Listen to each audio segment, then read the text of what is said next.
reasons. Hello, Mike. Hi there, it's Rusty. How are we doing? I'm not too bad, and yourself?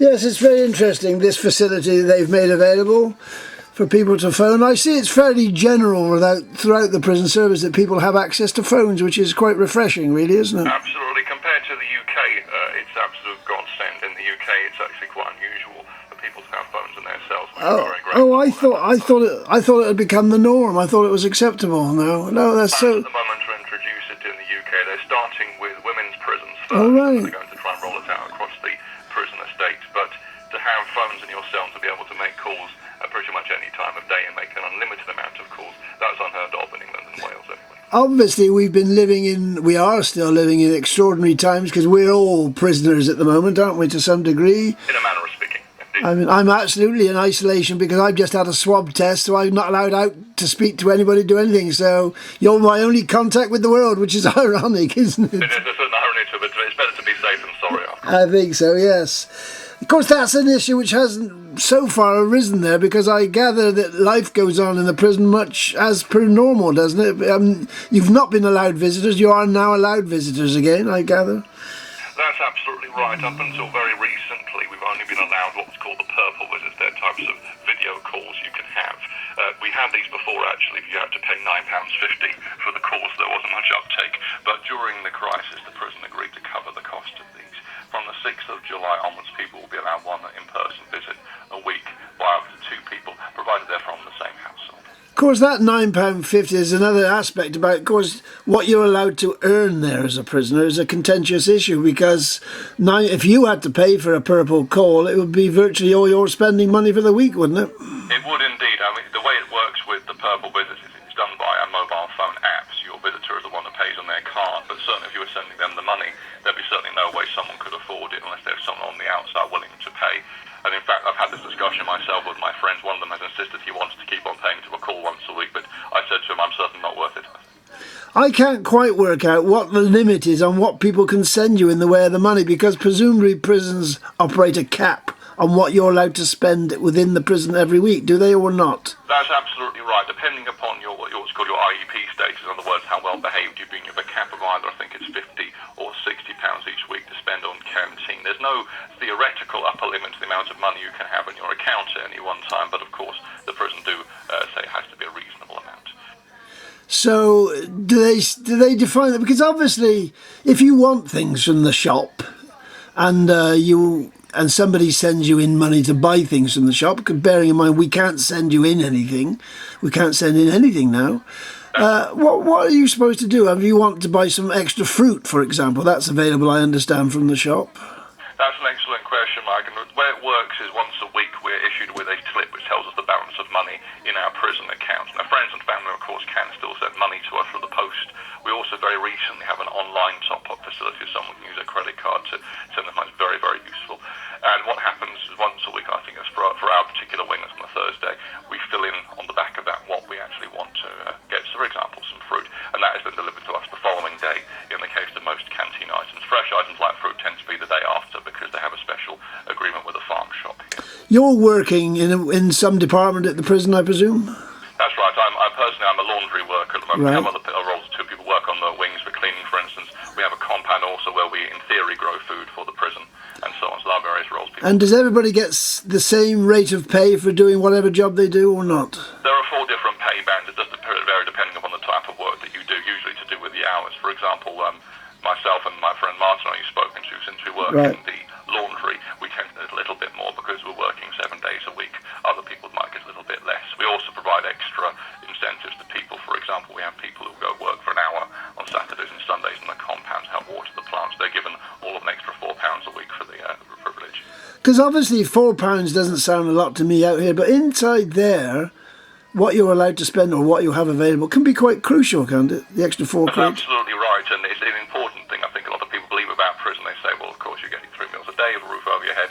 Your spends are quite low, but of course, there are certain items you get for free. So, for example, we have a basic issue of shampoo, toiletries, a very basic prison issue, toothbrush and toothpaste, and disposable razors. But you might want to buy extra toiletries for yourself. Also, snacks, for example, staples like cereals, candy bars, fizzy drinks, that kind of thing. You have to pay for those yourself. of course, people cannot send them in. This is the dilemma, isn't it? You can't. That's absolutely right, and this is done for security reasons. We have tried in the past to press them to say, well, could we have an officially approved supply of a thing for items like that? But of course, the prison will say, well, there's too much risk of items being contaminated by members of the public. Well, it's so restricted as I understand it. Even if I send you a letter, you can't have the original letter. You have to have a photocopy done at the prison, apparently. You're absolutely right, but this is quite a recent move they've made. As I understand it, this occurred because on one of the wings, some people received a postcard or something that had some drugs laced in it, and the prison's response was to do what other prisons have done in the UK and start photocopying mail. The heartbreaking thing for us is that we are allowed things like, for example, photographs of our family and friends, postcards, birthday cards, and it simply isn't the same to get a photocopy of the same. I can't really describe that to anyone who's on the outside, because you might think, oh, why is this prisoner causing a fuss about something as trivial as a postcard? But in here, of course, it means so much more to us, so much more sentimental value. Fortunately, though, the photocopies so far have been of good quality, at least. Right. Grateful for that. Do prisoners generally just accept that? I mean, obviously they've got no choice; they've got to accept it. But do they make representations to the management and say, "Look, this isn't on. This isn't fair"? Well, we do have a council, of which I'm a member on each wing, to represent the prisoners and ask about things. We do feel this move is excessive, and we believe that a more intelligence-led approach would be a better idea. But unfortunately, with the prison, we found they can be very difficult about these things, and that they will say, of course, that health and safety is paramount above all. My take on it is that if a prisoner has no history of substance abuse and is not in for a drugs-related offence, then that should form the opinion about whether or not they might get something that's actually laced with drugs. Also, there's the issue of what we call the nuclear arms race. What's happened as a result of the photocopied mail is now, for example, the prisoner insisting we order any books through them. And with time, it'll probably be things like, they'll say, what about the inlay cards for CDs? What about clothing? What about pretty much anything that can be handed in? Technically, anything could be. Well, I was wondering, like, something like shoes. I mean, I don't wear shoes because I find this. What do you do about new shoes? I mean, if you wear out your shoes or DAPs or whatever you wear, and you want a new pair, are you allowed to import any? What are you supposed to do? You are absolutely allowed to do that. Now, the prison do issue some standard issue plimsolls. Many people do choose to wear them. Alternatively, what you can do is you can actually have friends or family send in some trainers for you. The downside to it is unlike in the UK, where they simply have a catalogue in most English prisons where you simply say, I'd like that, the prison will order it from you, for you, charge a 50 pence handling fee, and deduct it from your prison account and have it delivered to you. Here, unless you have someone on the outside willing to hand it in for you or mail it in for you, you are in real trouble. You have to make do with the prison issue plimsolls. But they will accept stuff. Well, if I took something up for you to the prison, they'd accept it and pass it on to you, would they? It all depends whether we have any relationship. If you send something in the mail, they tend not to cause a fuss about it. If someone actually, like, for example, you and I, of course, I hope we do become friends, but we don't know each other and you're listed as on my visitor list. If you were to come onto the prison person, if you got something in for me, then they probably would say, no, this person has no history of visiting you, we don't know who they are.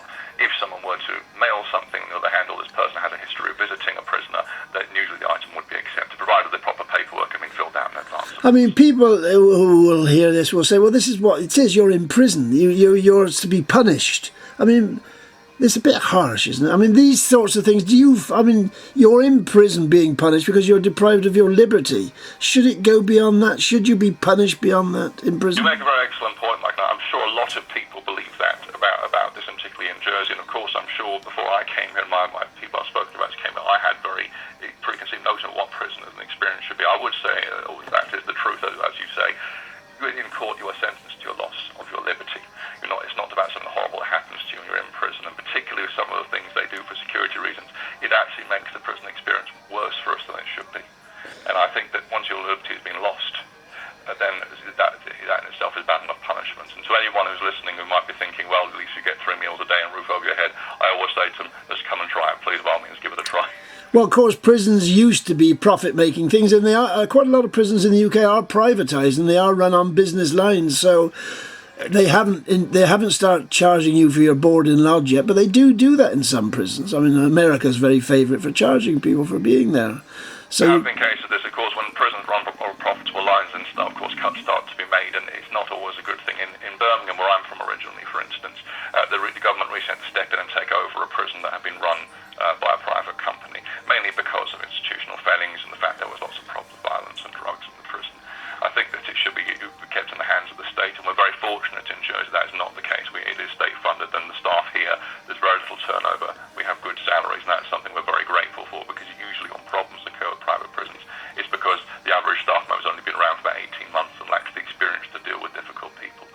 course, you have the benefit, if there is a benefit, that Jersey's prison is a relatively modern prison. A lot of the UK prisons are dreadful institutions in themselves. The buildings are totally unsuitable to be prisons.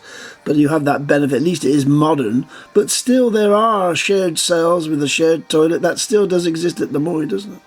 That is still happening, that's absolutely right. We're in the process of refurbishing the cells. So, for example, in a shared cell, at the moment, you only have a curtain separating yourself from your cellmate when you're doing your business. They're hoping to put in a partition now. They're also remodelling some of the cupboards and the beds inside. It's still not going to be absolutely luxurious, but it'll hopefully a little bit more comfortable.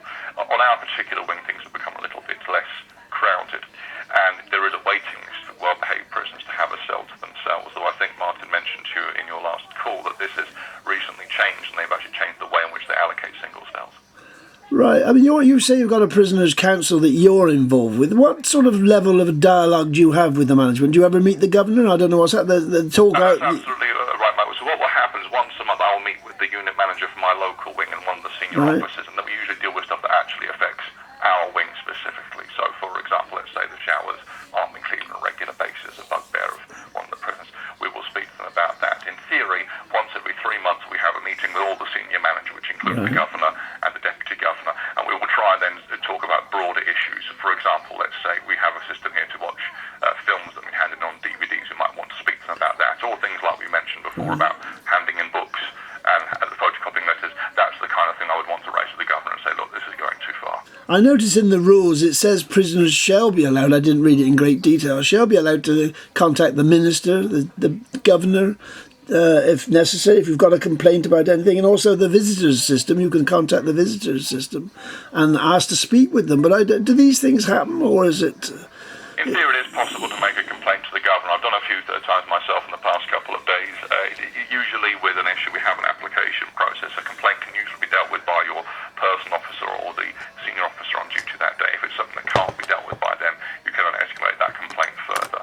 We have an independent monitoring board, but they do ask us to go through the regular complaints process to give the prison a chance to address that before we speak to them. That sounds great in theory, but the prison in the past have actually refused to respond to certain applications made by prisoners, which makes it very difficult for us then to be able to go and make a complaint. Well, it's only a small... So you haven't progressed it as far as you can within the prison itself. It's only a small prison. I think there's at the most about 200 prisoners at any one time. Yeah, exactly. There's about 140 here at the moment. Oh, really? As few as that? So it shouldn't be difficult to have a fairly decent relationship with the management and to be able to exchange views. I wouldn't have thought, but maybe there are reasons. Very absolutely indeed. So there is a certain attitude of paternalism after all. They have quite a strict regime. Of course, in the nature of things, since Jersey only has one prison, we do appreciate it has to be a category A prison, but a lot of the time I wish they would temper things with some of the regulations with common sense and also recognise that things like reality. For example, we said about photocopying mail to prevent drugs being brought in. Drug pushers simply going to switch to another medium to bring them in. So the great inconvenience to everyone, we're punished for the actions of a few idiots, but actually doesn't do anything to bring down the number of drugs. Another aspect, again, I don't know how long you can talk for, but you're supposed to be in there to be prepared for your release, that you're somehow going to be a changed person when you come out of prison. Is it going to, I mean, are you learning anything in there? Are you studying? Are you able to study? Are they teaching you anything? In terms of overall rehabilitation, here we have a sentence management meeting once every few months, and we liaise with education, the prison psychologist. It's a little bit more difficult than that in practice. The number of educational courses offered to prisons actually dropped off since I came here about 2 years ago. We used to, for example, have IT lessons to help people learn how to use things like Microsoft Office, so you could work on Office. That no longer exists. We used to have a horticultural certificate. You could do that. That's not currently on offer at the moment, but people do work there in practice. We do have the option to study with the Open University. You can study individual modules of courses if you're either willing to pay for it yourself or can persuade the prison education trust to fund it for you. An outside person couldn't pay for it? No, you couldn't. Technically, I suppose they could. That's a very good point. I suppose if you could ask friends or family to cover the cost for you. And would you be allowed the books that are necessary? Would you be allowed to have those? Speaking to a prisoner about this, under the new system, the prisoner are insisting that any books are ordered through them, which means, of course, in theory, you can get the books. And the issue with that, of course, is it will mean that prisoners have to pay the full retail price for them. Now, in the UK, so other prisons tried to do the same thing for the same reason. They were saying there's too much risk of things being hidden inside books. And there was a huge grassroots campaign from family and friends of prisoners saying that we need to be able to send books to prisoners. And you know, for example, my mother saw a book in a charity shop from the other day in French, and she sent that to me. And you couldn't do that under the new regulations. In the old UK, at least, the Justice Minister at the time, Chris Grayling, stepped in and forced the prisons to change their policies. We're not quite hopeful that's going to happen over here, sadly. The rumour out here is that you don't actually have a governor at the moment. I don't know if you do, but does it make much difference who the governor is in your experience?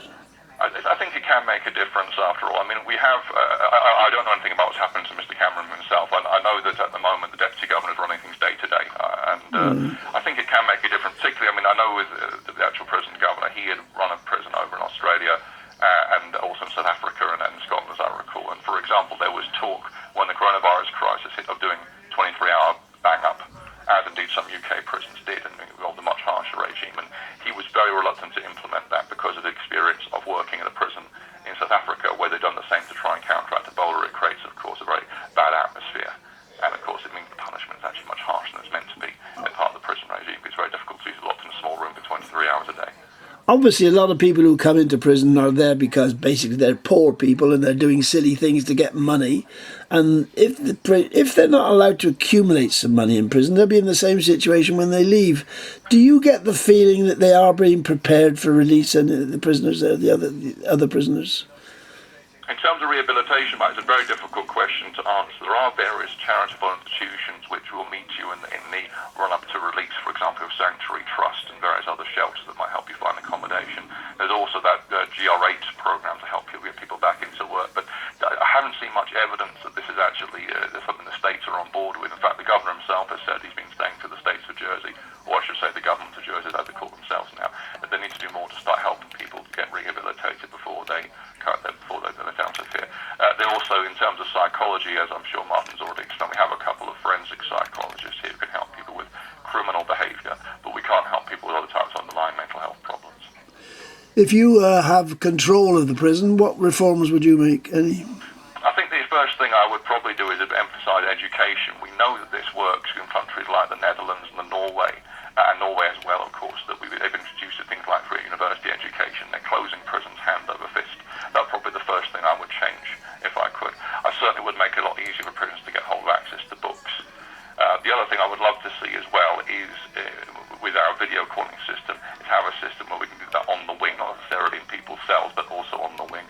We also have a computer system here, which is becoming very antiquated at the moment, despite my best attempts and attempts of other prisons to try to include more educational programs on it, and also, frankly, more video games to pass the time.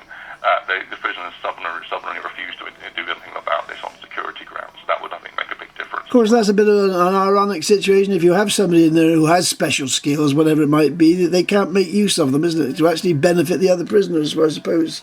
Indeed. And this is something we found a little bit frustrating. About a year ago, we tried to implement this. We had, for example, on my wing, we have a number of people who were formerly teachers, and also people with experience of teaching, myself included. And we wanted to bring in a system whereby prisoners would help each other learn new subjects and teach new subjects. The prison tolerated it to a limited degree, but ultimately they stepped in and prevented me from teaching a certain lesson because they claimed they didn't know about it, although they in fact did. And in other cases, they wouldn't provide much support in terms of learning materials either. So, for example, I photocopied all the worksheets at my own expense, and I'd love to see more of that kind of thing going on. But the Education Department have insisted they have a veto on any subjects which are taught, which I thought would make it far too difficult to work with them. Does anybody ever consult with prisoners to get the prisoners' view of things? It's rare. I mean, of course, we have the council where people can raise points of view, but in the majority of cases, the prison won't agree to the. We have managed to get them to agree to some minor concessions after all, but my general experience is anything we could do which would make any kind of real lasting change and actually reduce reoffending, like I mentioned, for example, better education options or better use of our computer system, the prison tend to resist that. Right. I mean, it's quite a topical theme at the moment about slavery, but of course some places prisoners, American slaves put on the chain gang, so on, it is slavery, isn't it? People are expected to work. They don't have any choice in the matter. Presumably you have a choice. Yes, I mean, it's a form of indentured servitude, I suppose. I mean, yes, prisoners are expected to be on work unless they have valid medical grounds for this, after all, and I've often thought it would be better to give people the choice. It's a very different attitude to British prisons, where actually work is seen as a great privilege, and usually over half the inmates on a wing at any given time will be out of work. So I suppose we could be grateful for that opportunity, and in that case have the opportunity to work. But other people might just be as happy in their cells and encouraging themselves to explore their own hobbies and learn more themselves. Well, if there's a guide to prisons, what would you rate the La Moye prison as on the scale of 1 to 10? How would you rate it?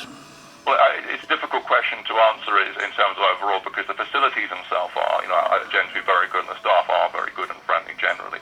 But in terms of the stated purpose of a prison, which is, of course, to reduce reoffending, reform, rehabilitate people, I would give it a very low rating. I don't think the prison here serves that purpose.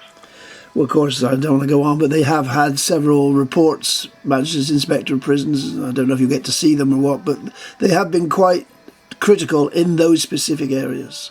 Absolutely right. We have the 2017 version of the Inspector report on our computer system. We can read that. Right. Generally speaking, they're very happy with the way the actual physical facilities and the fact that, for example, in terms of things like cracked windows or making sure that we have 3 meals a day, that's perfectly fine. They take very good care of us. But one of the big criticisms really was that a lot of people are locked up with no purposeful activity to do, and also the prison does have quite a paternalistic attitude towards them. I do get the impression sometimes speaking with staff, like speaking with the headmaster at school.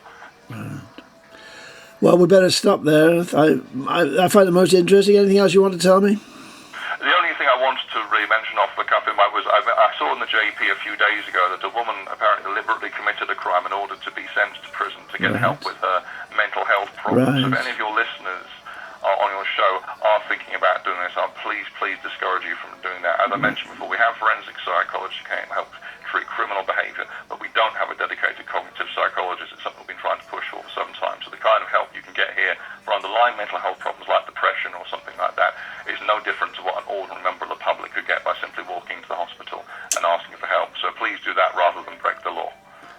Okay, good advice. Thanks a lot. Nice to speak to you, Rusty. Oh, sorry. Take care. Bye.